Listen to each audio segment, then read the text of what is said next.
Bienvenidos al lado B del episodio 4 con Antonio Ledesma.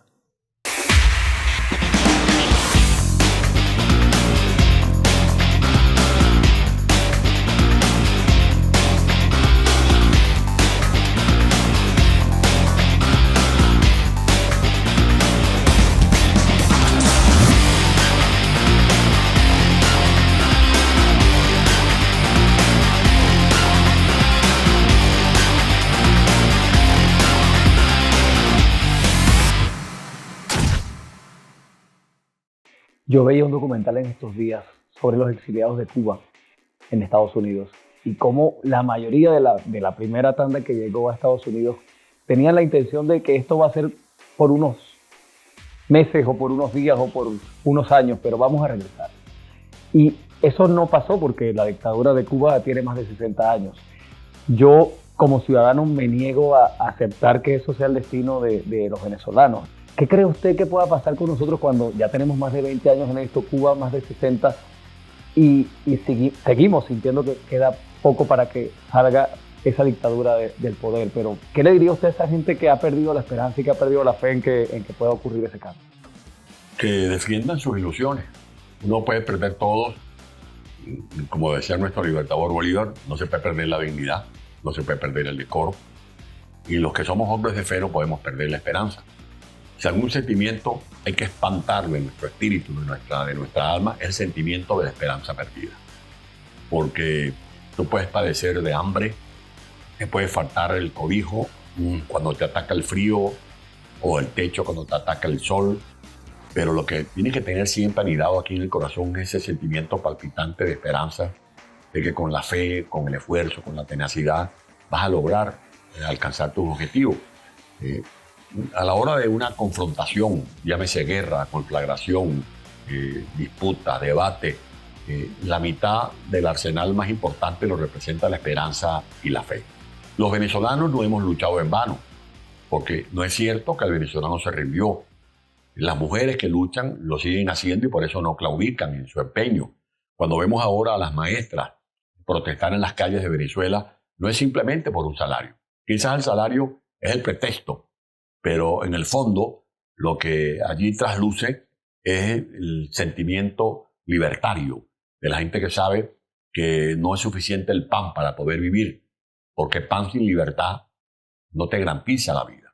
Pero además los venezolanos hemos estado a punto, diríamos que así, de una chinguita de conseguir la libertad. Lamentablemente han fallado los que han dirigido las luchas, han fallado los que han tenido el protagonismo de algunas coyunturas. Nosotros estuvimos a punto de pasar esta farsa revolucionaria en abril del año 2001.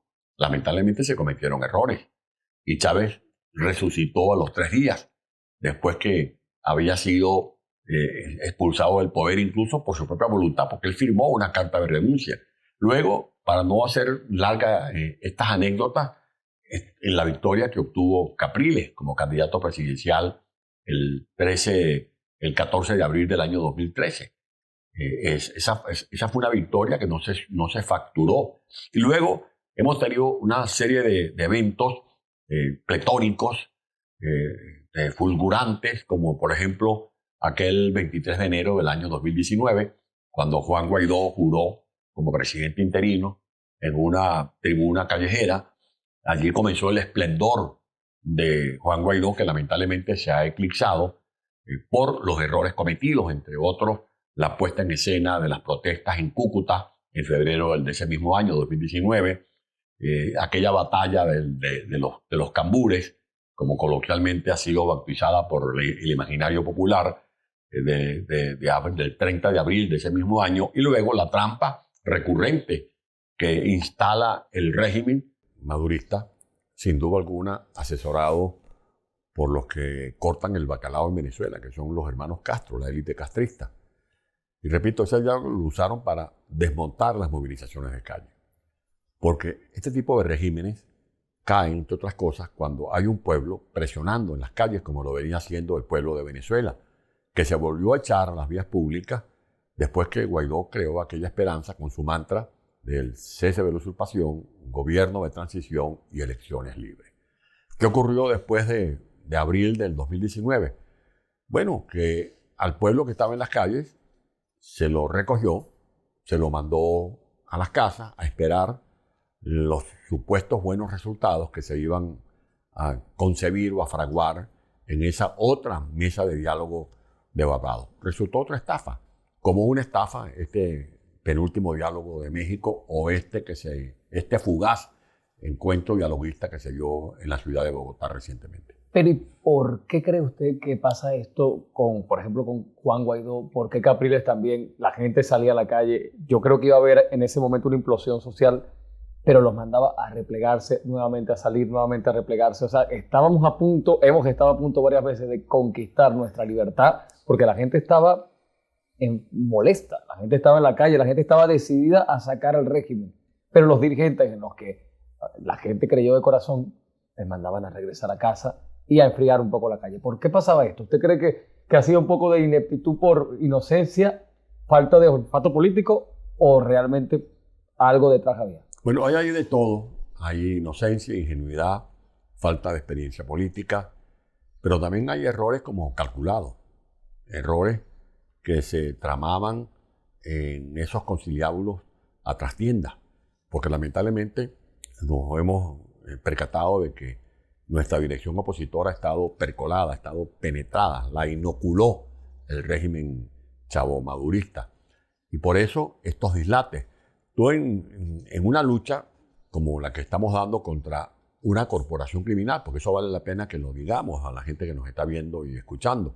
No estamos lidiando ni siquiera con una dictadura convencional como fue la dictadura de Pinochet en Chile. Estamos en Venezuela en una pugna frontal contra una corporación criminal. Veamos cuál es el pelaje de ese régimen. Uno, son dictatoriales. En Venezuela no hay separación de poderes. En Venezuela el poder electoral no es autónomo, es una oficina electoral del régimen donde se hace todo tipo de trampa. Controlan las cartahuellas, controlan las maquinitas de votación, controlan las auditorías, controlan el sistema de segulación, instalan de manera impune los llamados puntos rojos, le echan como perros rabiosos a los miembros de los llamados colectivos, a los ciudadanos cuando van a votar. El Plan República dejó de ser el Plan de República donde los militares actuaban de manera institucional. Ahora eso es una guardia pretoriana que le cantan loas a Chávez y a Fidel Castro y hacen exaltación del socialismo del siglo XXI. El Tribunal Supremo de Justicia no es autónomo. Allí lo que tenemos es una manada de sicarios que se visten con togas y birretes para ajusticiar a inocentes y exonerar a culpables. Entonces, es un régimen, en segundo lugar, coludido, como dicen los mexicanos, con el narcotráfico. Por eso, por Maduro, instituciones de Estados Unidos ofrecen una recompensa de $15 millones. Y además de estar coludido con el narcotráfico, tienen también entendimientos con el terrorismo internacional. Se da cuenta de que en Venezuela hay presencia de los llamados lobos solitarios vinculados a Al-Qaeda, a Hezbollah. Esas operaciones las manejaba el ahora desaparecido ministro plenipotenciario, vicepresidente Tarea Leizamí. El régimen de Venezuela es el régimen más corrupto de la historia de la humanidad. No hay ningún hecho que pueda parangonearse al saqueo, al latrocinio que se ha consumado en Venezuela. Y es una entrega por capítulos. El primer capítulo fue los robos o las pillerías con el Plan Bolívar 2000, del año 99. Después vino el robo con los contenedores de comida que se podrían en los patios de los puertos. Después vino el robo con Caribe, con el Fondo Chino, con Fonden. Chávez manejó $170 mil millones a su leal saber y entender. Eso no ha ocurrido nunca en la historia de la humanidad. Alguien que tenga allí un saco de dólares, en este caso nada más en Fonden 170 mil millones, y él repartía dólares en Bolivia, en Nicaragua, en Cuba, llegaba a cualquier estado y le mandaba a dar a cualquier funcionario 10, 20, 30, 40, 50 millones de dólares. O sea, esa economía opaca, esa economía donde no se rinde cuenta, es una fuente de financiamiento para este tipo de regímenes. es además un régimen perpetrador de crímenes de lesa humanidad. O sea, que la lucha que hemos venido dando cada quien en su coyuntura no es contra un simple dictador, es contra las mafias. Y por eso es indispensable la unidad. La unidad que logramos, por ejemplo, en diciembre del 2015. Cuando la gente se pregunta cómo fue posible que ganamos las 2/3 partes de la Asamblea Nacional, por la unidad. Porque la gente votó por la tarjeta de la unidad. No es cierto eso de que la gente votó por el diputado X o el diputado Z. No, la gente votó con una desesperación y al mismo tiempo una ansiedad y una fe que no tenía límites, pensando en que ganando la Asamblea Nacional íbamos a lograr liberarnos de esas ataduras dictatoriales. Lamentablemente nos infiltraron y aquella unidad terminó trastocada con un aparato llamado G4, que fue la máxima expresión del sectarismo, donde un grupo de dirigentes comenzaron entonces a repartirse cuotas de poder. Y más que pensar en la liberación de Venezuela, estaban pensando es cuánto me toca a mí en este reparto. Y por eso ocurrió el desvanecimiento del gobierno interino de Juan Guaidó. Juan Guaidó tiene también una responsabilidad, porque él se dejó colocar una camisa de fuerza por estos grupos del llamado G4, que comenzaron a repartirse embajadores, directivos en monómeros, directivos en empresas del Estado, y dejaron de lado el objetivo fundamental. ¿Cuál era el objetivo fundamental? La libertad de Venezuela. Libertad de Venezuela, y después vino todo lo demás. Si tú tenías una cuenta pendiente conmigo, me querías pasar factura por esto, por aquello, bueno, aguántate, congela eso o mete eso en la gaveta de tu escritorio, pero primero vamos a salir de la dictadura, primero vamos a poner las cuentas en orden, primero vamos a recuperar las instituciones de Venezuela, primero vamos a instalar un gobierno de transición que comience a renegociar la deuda externa, que comience a reconstruir el tejido social en un país que tiene a la mayoría de la población en condiciones de pobreza. Vamos a recuperar la infraestructura, autopistas, carreteras, escuelas, plantas físicas de universidades, de ambulatorios, de hospitales, aeropuertos, el sistema eléctrico, los acueductos, las refinerías, reactivar los proyectos de conversión profunda para explotar nuestro petróleo pesado. Eso es lo que tenía que hacer la dirección opositora. Cuando tú me preguntas por qué estas variaciones, porque una cosa es la estrategia y otra cosa son las tácticas. Cuando hay una estrategia, esa estrategia no se puede modificar como el que cambia de caballo en la mitad del río. En cambio, las tácticas sí son para alguna coyuntura. En un parpadeo tú puedes variar la operación táctica. En Venezuela lo que hemos venido variando es la estrategia. Y allí ha hecho mucho daño la falta de experticia o los compromisos inconfesables que uno u otro sector puedan tener con el régimen, que se aprovecha de esas debilidades para ser vulnerables a esos factores opositores y ponerlos a actuar como trompos servidores de sus inconfesables intereses. ¿Cómo educar a un pueblo que tiene más de 20 años recibiendo todo lo contrario, que es la mediocridad a través de las instituciones, entre comillas, porque obviamente ya se han perdido las instituciones en nuestro país? Es decir, el currículum académico, el modelo de educación, todo lo que son las luces que deberían darse, se han perdido, porque ahora todo lo que tenemos es una propaganda política para los más jóvenes, desde que están en los primeros años escolares. ¿Cómo poder revertir eso cuando la delincuencia está creciendo precisamente porque tratan de educar desde la delincuencia en muchos casos? Bueno, con un plan que comienza por desarmar los espíritus, con un plan que contemple una batería de valores que sean capaces de hacer sucumbir a los antivalores. Esta es una lucha entre democracia y libertad. Es falso eso de que es una pugna entre izquierdas y derechas. No, es una lucha de valores, de entender que la democracia es el sistema que nos garantiza el desarrollo humano pleno. Cuando se habla en Venezuela, necesitamos, como se quiso decir ahora en Bogotá, en este diálogo promovido por el presidente Petro, es que vamos a llegar a acuerdos para que haya más democracia en Venezuela. Eso es mentira. En Venezuela no puede haber más democracia porque no hay democracia. Lo que tenemos que concluir es necesario sacar la dictadura e instalar un gobierno democrático. Y eso se logra con educación.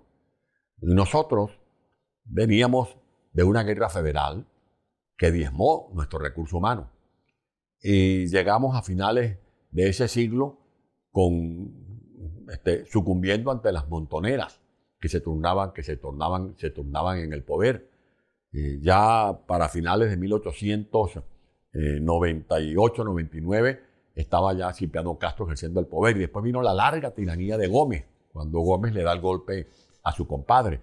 Y después de la tiranía de Gómez, cuando muere en diciembre de 1935, comienzan los experimentos de gobiernos que eran herederos del gomecismo, pero que querían dar un golpe de timón en las figuras de López Contreras, que se quita el uniforme militar, reduce el periodo de su mandato, transfiere el poder, cosa que no hacía Gómez. Gómez tenía títeres, tenía como a Juan Bautista Pérez, que lo llamaban Juan Bobo Pérez, porque era supuestamente el presidente, pero la verdad en el hecho, en la realidad, en la práctica, el presidente seguía siendo Gómez. Y después vino la dictadura, y después vino el Pérez Jiménez, y después vino la resistencia, y logramos establecer un gobierno democrático gracias a los acuerdos del Pacto de Punto Fijo. Los acuerdos son importantes, porque la gente a veces vulgariza los acuerdos porque se fija solo en aquellos acuerdos en los que se le ve la costura a la pelota, que vienen siendo el reparto de cuotas de poder. Aquí los acuerdos no es para repartir cuotas de poder, sino para repartir cuotas de responsabilidad. ¿Qué puedes hacer tú por Venezuela? ¿Qué puedes hacer tú por Venezuela? ¿Qué puedo hacer yo por Venezuela? Es necesario un plan de país. En este libro, yo no solamente me limito a hacer un análisis de la historia de Venezuela y de la tragedia actual, sino que al final propongo un pacto de Estado. ¿Cómo se llama el libro para la audiencia? Se llama ¿De dónde venimos y hacia dónde vamos? ¿Y dónde se puede conseguir ese libro? Está en Amazon. Es un libro más que todo dedicado a la juventud, porque si tú no sabes de dónde vienes, no sabes a dónde vas. No sabes hacia dónde vas. Y la idea no es que los jóvenes se queden allí sumergidos, buceando en este pasado, no. Es para que abrevan en esa fuente algunos conocimientos que les permita comprender mejor el presente y sobre todo proyectar ideas, proyectos hacia el futuro. Nosotros no podemos seguir improvisando. No podemos seguir dependiendo de falsos mesías. No podemos seguir detrás a ciegas de un hombre a caballo. Necesitamos un país con ciudadanos. En la medida en que tengamos mejores ciudadanos, vamos a tener un mejor país. Si tú vas a hacer un zapato o una camisa y confeccionas la camisa o diseñas el zapato con un buen cuero, con una buena suela, con un buen textil, vas a tener un mejor zapato y vas a tener un mejor textil. Si tú educas a tus ciudadanos, como lo hicieron, por ejemplo, en Singapur. Singapur hace 50 años era una isla desahuciada. No la querían ni los británicos. Y estaba allí a la deriva. No tienen ni agua dulce, mucho menos petróleo. Y hoy en día es un portento de la economía financiera mundial. Yo no estoy diciendo que calquemos al carbón el modelo singapurense, porque somos realidad, esos son asiáticos, nosotros estamos en el Caribe.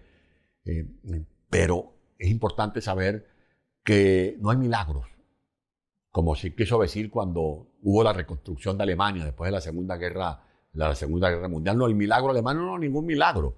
Ahí fue una apuesta de mujeres y hombres con ideas, con proyectos que lograron reconstruir y hacer levantar como el ave fénix a Berlín y a todas las ciudades que habían sido bombardeadas. Venezuela tiene con qué. Venezuela tiene reservas probadas, una de las más importantes de hidrocarburos del mundo, tanto en petróleo como gas. Somos, creo que la quinta o sexta reserva de gas convencional del mundo. Nosotros pudiéramos estar garantizando la gasificación de todos los hogares de Venezuela, de todas las industrias, y nos quedaría para exportar a Trinidad y para exportar a Colombia incluso. Pero además de hidrocarburos, tenemos reservas en oro que la están expoliando actualmente y no la usan para sacar réditos para mejorar los hospitales o las escuelas. Se están robando el oro de Venezuela. Lo sacan desde el arco minero y se lo llevan a Turquía y allí lo triangulan hacia los países árabes. Tenemos uranio, tenemos toriol, tenemos litio, que son los minerales, muchos de ellos forman parte de lo que llaman las tierras raras, detrás de los cuales andan potencias como China. ¿Por qué? Porque, por ejemplo, el litio es el recurso mineral clave para elaborar las baterías de los carros eléctricos. Ahora que se está hablando de la sustitución de las fuentes de energías de los fósiles, que son el carbón, el gas, el petróleo, ahora se está hablando de la eólica, de la fotovoltaica, otra vez de la energía nuclear, porque el mundo está dinamizándose como consecuencia de muchos impactos. ¿Cuáles fueron los últimos impactos? El COVID-19, que vino de China, y la guerra de Ucrania, que ha sacudido a Europa. Tú ves que en Alemania están cerrando las centrales nucleares porque habían ese compromiso, pero las están abriendo aquí en España, o las quieren mantener en España, las están financiando en Francia, las están proyectando en Estados Unidos, también en China. ¿Usted cree que Juan Guaidó, Julio Borges, esos nombres, no sé si se atreva a entrar en este tema, sean unas fichas del G4? ¿O fueron unas fichas, o a lo mejor no fueron conscientes de lo que estaba pasando detrás de bastidores? Bueno, ya está bastante grandecito como para decir que a mí me engañaron, porque esto es como el proverbio árabe. Cuando a ti te estafan la primera vez, la culpa es del estafador, que te puso a jugar con unas cartas marcadas. Pero si tú reincides en volver a jugar con ese estafador y te estafa la segunda vez, ya la culpa no es del estafador, la culpa es tuya, que te dejaste birlar tus intereses. En este caso, creo que la responsabilidad recae fundamentalmente sobre este grupo, el G4, porque ellos fueron los que monopolizaron el control de la dirección opositora. Por eso, insisto, para poder salir de esta tiranía necesitamos un pueblo unido y una dirigencia acuerpada. Sin unidad no será posible vencer a estas mafias. Sin unidad no será posible no solamente vencerlas, sino iniciar el proceso de reconstrucción, que va a ser una tarea titánica, porque tenemos un país devastado. Cuando tú comparas esto con Sudáfrica, no hay comparación. Mandela debatía con el señor de Klerk, que era el jefe de gobierno de Sudáfrica, y terminó siendo vicepresidente de Mandela. Sí, había altura política. Pinochet se entendió con los sectores de la oposición, de la llamada convergencia chilena. Pero es que yo nunca escuché que Pinochet fuera el narcotraficante, ni nunca escuché que los oficiales de la Fuerza Aérea, de la Fuerza Naval de Chile estuvieran metidos con el cártel de Medellín o con el cártel de Jalisco traficando droga. Aquí en España, cuando se inicia la transición que dio lugar a los pactos, en plural, los pactos de la Moncloa, bueno, el mismo Franco más o menos había dejado todo atado y bien atado, porque murió en el poder, pero dejó como un puente hacia esa transición al propio príncipe de Asturias, que era quien fue posteriormente el rey de España. O sea, en Venezuela no hay hueso sano. Si tú revisas el Poder Judicial, está devastado. Si tú revisas el Poder Contralor, la Fiscalía, todos están en manos de activistas políticos que no representan ninguna posibilidad de creer que esa gente va a hacer justicia. Tenemos un país con una deuda que es incuantificable, una deuda externa. Tenemos una infraestructura devastada desde todo punto de vista, porque hay países donde de repente falla el agua, pero hay luz. O hay países donde de repente hay un problema de un puente en una autopista, pero funcionan bien los túneles, funcionan bien las carreteras. Pero es que en Venezuela, donde tenemos la mayor capacidad instalada de energía eléctrica, hidroeléctrica y termoeléctrica, una de las mejores de América Latina, hay apagones constantemente. Por ejemplo, el estado Mérida, que me llamaba en estos días un amigo, Alirio Carrero de Mérida, y me contaba lo que estaban pasando. Y yo le pregunto, bueno, ¿y qué pasó con la termoeléctrica del Vigía? Esa termoeléctrica costó casi $800 millones. Está allí en Mérida, pero no funciona. En Mérida está el complejo Santo Domingo. Para Mérida y para Táchira está la termoeléctrica de La Fría en el Táchira y está el complejo Uribante Caparo. Si ese complejo Uribante Caparo estuviera operando, no solamente estaríamos garantizando la electricidad de Mérida, de Barinas, de Táchira, de Trujillo, estaríamos exportando electricidad hacia el norte de Santander. O sea, que el drama de Venezuela es consecuencia de un régimen que no ha tenido funcionarios públicos que actúen en función de resolver y remediar las necesidades de la gente, porque dinero ha habido a manos llenas. Para el sector eléctrico, entre el año 2012 y 2013, Hugo Chávez y Maduro le metieron $81 mil millones, pero no están las turbinas del Gurú reparado, no se compraron las plantas eléctricas adecuadamente, porque todo era un guiso, todo era un negocio para expoliar la riqueza pública. En Falcón, por ejemplo, hay constantemente sequías, hay problemas de abastecimiento de agua potable.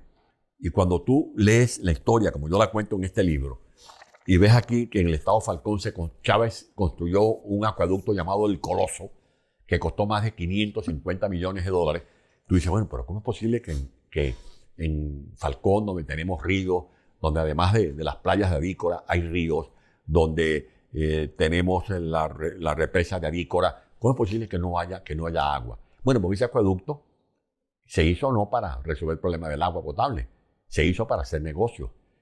Como se instaló la planta termoeléctrica Josefa Camejo en el estado Falcón, que no funciona, o la planta termoeléctrica Pedro Camejo en Carabobo, que no funciona, o la planta termoeléctrica que se construyó en Altagracia, Virituco, en el estado Guárico, con la Argimiro Gabaldón, que tampoco funciona, o las 11 termoeléctricas que están en el estado Zulia, de las cuales solo funcionan 3, y por eso el estado petrolero por excelencia de Venezuela, el Zulia, tiene también problemas de electricidad. O sea, todo este esfuerzo de reconstrucción, ¿qué demanda? Los mejores venezolanos, los mejores talentos, los que están allá adentro resistiendo, pero los que estamos afuera también, de una u otra manera, asimilando conocimientos para ponerlos al servicio de ese proyecto de reconstrucción nacional. Esto es más o menos un panorama de lo que ha venido ocurriendo. Y la conclusión no es que todo se perdió, como el que dice, bueno, tiro la toalla, pues no vale la pena seguir luchando. No, ahora es que vale la pena seguir luchando. Venezuela es un país maravilloso, pero no es suficiente que digamos, somos el país que tuvo al gran libertador de América, Simón Bolívar.